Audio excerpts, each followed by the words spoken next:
சிம்பிளாக ஹெல்த்தியாக பண்ணக்கூடிய ஜோவர் கிச்சடி எப்படி பண்ணலான்னு தான் பார்க்க போகிறோம். முக்கியமாக வெயிட் லாஸ் பண்ணுறவங்களுக்கும் உடம்பு ஹெல்த்தியாக வச்சுருக்கணும்னு நினச்சிருக்கவங்களுக்கும் இது வந்து ரொம்ப சூப்பரான ஒரு பிரேக்ஃபாஸ்ட் ரெசிபி. இதுக்காக ஒரு பவுலில் 1 கப் அளவுக்கு முழு சோளம் எடுத்து இதை நல்லா வந்து வாஷ் பண்ணி எடுத்துக்கோங்க.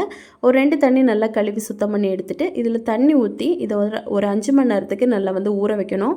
இது ஒரு 5 மணி நேரம் நல்லா ஊறட்டும். 5 மணி நேரம் கழித்து பார்த்தீங்க அப்படின்னா இது கூட 2 டேபிள் ஸ்பூன் அளவுக்கு பாசிப்பருப்பு போட்டு ஒரு 30 நிமிஷம் அப்படியே ஊற விட்டுடலாம்.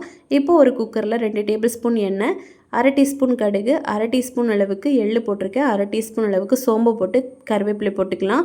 ஒரு பச்சை மிளகாய், ஒரு 5 பல் பூண்டு, 1 இன்ச் அளவுக்கு இஞ்சி எடுத்து துருவி இதையும் போட்டு நல்லா வதக்கிட்டு, ஒரு வெங்காயம், ஒரு பொட்டேட்டோ, ஒரு டொமேட்டோ போட்டிருக்கேன். போட்டு நல்லா மிக்ஸ் பண்ணிக்கோங்க. இப்போ ஓரளவுக்கு நல்லா மிக்ஸ் பண்ணதுக்கப்புறமா 1/4 டீஸ்பூன் மஞ்சள் தூள் போட்டிருக்கேன். அப்புறமா 1/4 டீஸ்பூன் அளவுக்கு கியூமின் பவுடர், சீரகப்பொடி, 1/2 டீஸ்பூன் மிளகாத்தூள், அப்புறமா தனியாத்தூள் ஒரு 1/2 டீஸ்பூன், உப்பு தேவையான அளவுக்கு போட்டு நல்லா மிக்ஸ் பண்ணிவிட்டு நம்ம ஆல்ரெடி ஊற வச்சுருந்த முழு சோளத்தையும் பாசிப்பருப்பையும் இது கூட போட்டு நல்லா மிக்ஸ் பண்ணிக்கோங்க.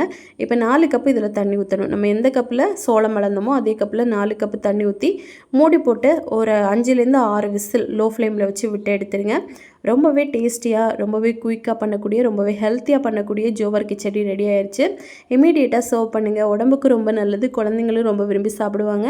செஞ்சு பார்த்துட்டு கமெண்ட் பண்ணுங்கள். ஃபுல் டீட்டெயில் வீடியோ நம்ம சேனலில் இருக்குது, செக் பண்ணுங்கள். தேங்க்யூ.